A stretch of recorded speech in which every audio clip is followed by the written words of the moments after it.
Hello friends, నేను రాజుగారు. అల్లు అర్జున్ని అరెస్ట్ చేస్తారని ఎవరూ అనుకోలేదు. మహా అయితే నోటీసులు ఇస్తారు, విచారణ చేస్తారు అనుకున్నారు. కానీ అరెస్ట్ చేశారు, ఒక రాత్రంతా జైల్లో పెట్టారు. అయితే అల్లు అర్జున్ని అరెస్ట్ చేసేదాకా ఎందుకు వచ్చింది? నిన్న కోర్టులో జరిగిన వాదోపవాదాలు ఏంటి అనేది ఒక్కసారి చూస్తే, నిన్న ఉదయం 11:45 అల్లు అర్జున్ ఇంటికి పోలీసులు వచ్చారు. ఆయన్ని అరెస్ట్ చేశారు. చిక్కడపల్లి పోలీస్ స్టేషన్కి తీసుకెళ్లారు. ఆ తర్వాత గాంధీ హాస్పిటల్కి తీసుకెళ్లి ఆయనకు వైద్య పరీక్షలు చేసి అక్కడి నుంచి నాంపల్లి కోర్టులో హాజరుపరిచారు. అయితే ఇక్కడ జరిగిన వాదోపవాదాలు ఏంటంటే, అల్లు అర్జున్ తరపున న్యాయవాది చెప్పింది ఏంటంటే, నిర్లక్ష్యంగా జరిగిన హత్య అనడం కరెక్ట్ కాదు అన్నాడు. ముఖ్యంగా అల్లు అర్జున్ మొదటి ఫ్లోర్లో ఉన్నప్పుడు కింద గ్రౌండ్ ఫ్లోర్లో ఈ తొక్కిసలాట జరిగింది అని చెప్పడమే కాకుండా, గతంలో జరిగిన కొన్ని ఇన్సిడెంట్స్ని జస్టిస్కు చెప్పే ప్రయత్నం చేశారు. ముఖ్యంగా అందులో ఒకటి, నారా చంద్రబాబు నాయుడు గారు ముఖ్యమంత్రిగా ఉన్న సమయంలో పుష్కరాల సమయంలో తొక్కిసలాట జరిగి దాదాపు 35 మంది చనిపోయారు. అలాగే షారుఖ్ ఖాన్ బర్త్డే సందర్భంగా కూడా తొక్కిసలాట జరిగినప్పుడు కూడా 3 చనిపోయారు. అది కాకుండా ప్రముఖ జర్నలిస్ట్ అర్నాబ్ గోస్వామికి సంబంధించినటువంటి ఇష్యూలో కూడా తొక్కిసలాట జరిగినప్పుడు కూడా చనిపోయారు. సో ఆ కేసును కోట్ చేస్తూ జస్టిస్కు వివరించడం జరిగింది.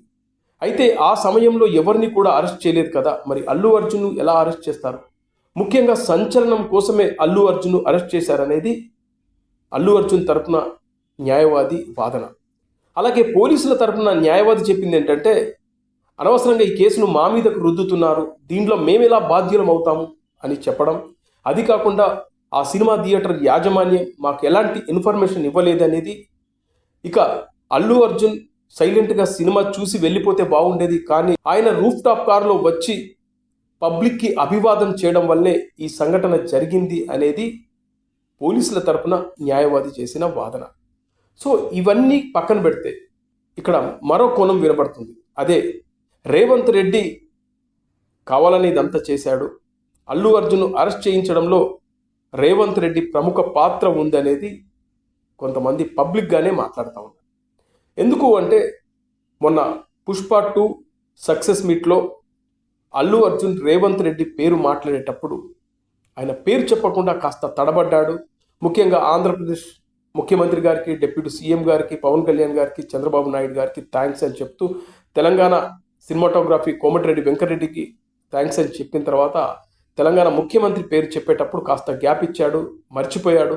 ఆ వెంటనే పక్కన వాళ్ళు చెప్పగానే మళ్ళీ వాటర్ తాగుతూ కాస్త టైం తీసుకొని ఆ వాటర్ తాగి బాటిల్ వచ్చి వేరే వాళ్ళ చేతికి ఇచ్చిన తర్వాత తెలంగాణ ముఖ్యమంత్రి రేవంత్ రెడ్డి గారికి థ్యాంక్స్ అని చెప్పడం జరిగింది. ఇది మనసులో పెట్టుకొని రేవంత్ రెడ్డి ఇదంతా చేశారనేది అల్లు అర్జున్కి సంబంధించిన ఫ్యాన్స్ వాదిస్తూ ఉన్నారు.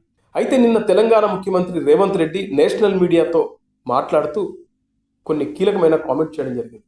అవేంటంటే, సినిమా వాళ్ళ కోసం కానీ రాజకీయ నాయకుల కోసం కానీ ప్రత్యేక చట్టాలు ఉండవు, చట్టం తమ పని తాము చేసుకుపోతుంది అని చెప్పడమే కాకుండా, సినిమా వాళ్ళు డబ్బులు పెడతారు, సినిమాలు తీస్తారు, దాని నుంచి సంపాదించుకుంటారు, ఇది ఒక బిజినెస్, వాళ్ళు ఏమన్నా దేశ సేవ చేస్తున్నారా, సరిహద్దుల్లో ఉండి ఏమన్నా దేశాన్ని కాపాడుతున్నారా అని చెప్పడమే కాకుండా, రియల్ ఎస్టేట్ వెంచర్ల గురించి కూడా ఎగ్జాంపుల్ చెప్తూ, ఓ రియల్ ఎస్టేట్ బిజినెస్ చేసే వ్యక్తి వెంచర్లు వేస్తాడు, అమ్ముకుంటాడు, ఆ డబ్బులు తీసుకుంటాడు, సినిమా వాళ్ళు కూడా సేమ్ టు సేమ్ అలాగే అని చెప్పడమే కాకుండా, ఇది కాకుండా అల్లు అర్జున్ చేసిన పని ఏంటంటే, సంధ్యా థియేటర్కి వస్తున్నారనే ఇన్ఫర్మేషన్ లేదు, అలాగే వచ్చి సైలెంట్గా సినిమా చూసి వెళ్తే బాగుండేది, కానీ ఆయన ఓపెన్ కారులో పబ్లిక్కి అభివాదం చేయడం వల్ల అక్కడ తొక్కిసలాట కారణమైంది.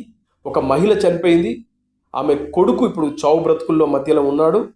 మేము ఒక వ్యక్తి చావు కారణమైన వ్యక్తిని చూసుకుంటూ వదిలేయమంటారా అనే ప్రశ్న వేశాడు.